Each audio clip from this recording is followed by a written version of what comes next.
大家好，今天呢跟大家聊聊为什么美国的假货很少。美国为什么假货少，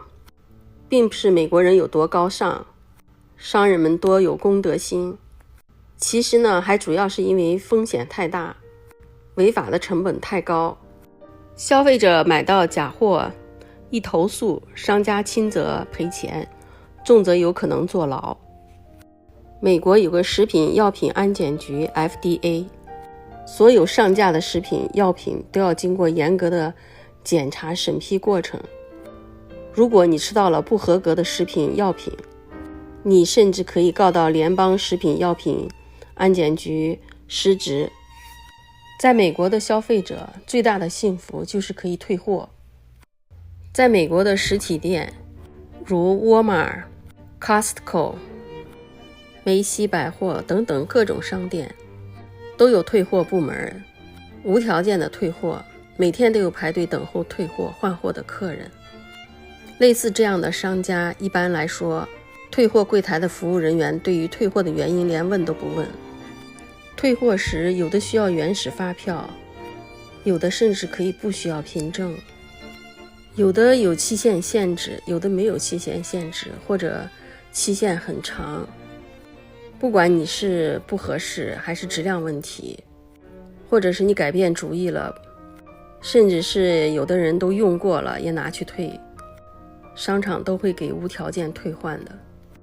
这样呢也有一个好处，就是尤其是女士逛街的时候经常会很冲动的买衣服，买一些东西，回家了又后悔了，然后又拿去退。一般情况下1个月之内都是可以退掉的。美国有一家商场甚至打出广告，先买下后决定。虽然美国一些商场一般都允许退货，但具体规定仍有不少差别。买东西的发票上都会写着期限，有的是30天，有的甚至90天。在美国，消费者很少能享受到砍价的乐趣，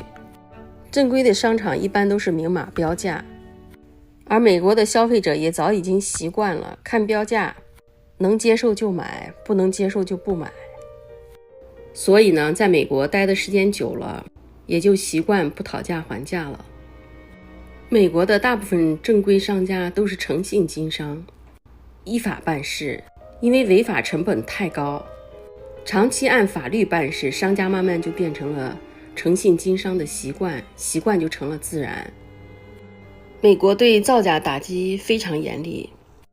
对企业造假生产的产品处罚特别严重。一旦美国的企业造假被曝光，银行就停止贷款，所有的企业合作伙伴也会停止商业关系，那企业最终落的下场就是倒闭。美国对大企业的罚款都是几十亿的罚，当然在美国罚的当然是美元了。对于故意从事假冒商品销售的商家及个人，指定罚的你是倾家荡产。个人不仅会被处以10年以上的监禁，还会有最高200万美元的罚款。从犯者将会处以10年以上的监禁，或者个人500万美元的罚款。个人罚款是指你的全部财产被没收以后的罚款，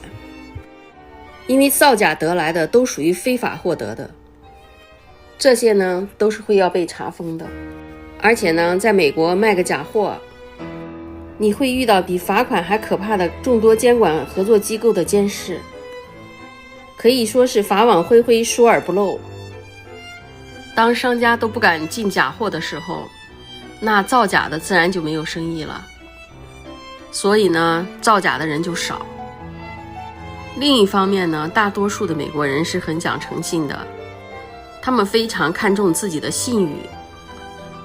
贩卖假货的行为与他们的三观不符。更何况在美国，个人的信誉与生活是息息相关的，一旦信用上有了污渍，留下了印记，这个公司或个人就无法立足于这个社会。假如一个超市的老板，但是呢，卖假货也会面临刑法的处罚，直接的结果就是导致没有商家敢进假货卖，没有商家敢买假货，那你造假卖给谁呢？今天就跟大家聊到这里，感谢大家的收看，也感谢大家的点赞和关注，欢迎您在评论区里给我留言，谢谢大家。